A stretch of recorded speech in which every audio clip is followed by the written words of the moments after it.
Bon matin et bon café avec Jésus. Aujourd'hui, j'aimerais vous poser une petite question. Quand vous pensez à Dieu, quelle est la première image qui vous vient en tête? Un juge sévère, assis sur un nuage, ou un père aimant qui attend juste de discuter avec nous? Pendant un mois, nous allons prendre le temps de découvrir, de redécouvrir ensemble donc qui est Dieu le Père, qui est Dieu le Fils et qui est Dieu le Saint-Esprit. Cette relation, vous verrez, va changer absolument tout à notre quotidien. J'aimerais commencer par une réponse à un post d'une personne que j'ai reçue il y a quelques jours. Elle m'a écrit que, 2 points, malheureusement, je n'ai rien appris de Dieu car je ne suis pas croyante. Cependant, j'ai appris ce qu'il aurait voulu qu'on sache tous.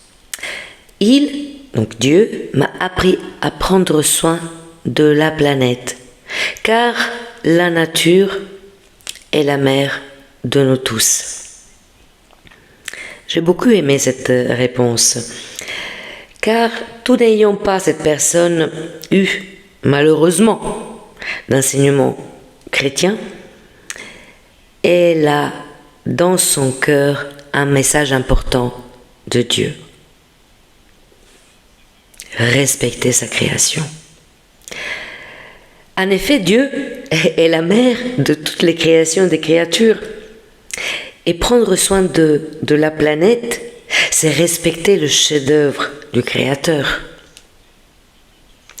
En effet, en respectant la nature, nous sommes en train de faire exactement ce que le cœur de Dieu le Père désire. Dieu a créé le monde, on est d'accord. Il a confié aux êtres humains comme un don précieux. Alors qu'on soit croyant ou non, ce don nous appartient, car il vient de l'amour de notre Papa Céleste.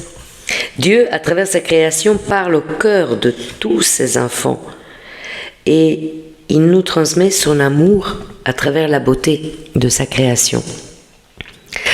Dieu nous aime tous, sans distinction, croyants ou pas, car le don de la planète nous a été fait sans aucun intérêt, sans attendre rien en retour.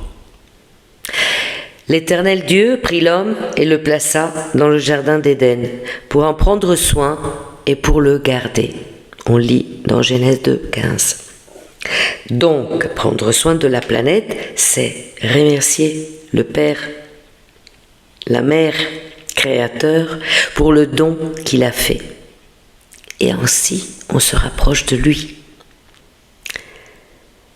Parce que Dieu le Père est aussi une mère qui prend soin de ses enfants, qui les choie, comme un homme que sa mère console, ainsi je vous consolerai. On lit dans Ésaïe 66, 13. Dieu rassemble en lui donc la force protectrice d'un père et la tendresse viscérale d'une mère. Et là, on a découvert quelque chose vraiment magnifique de Dieu, qui nous rapproche un tout petit peu de Dieu. J'attends donc vos commentaires, vos idées sur cette première journée pour connaître Dieu tous ensemble. Et bien sûr, toutes les questions. Que Dieu vous bénisse grandement et qui vous protège et vous guide dans votre semaine. Amen.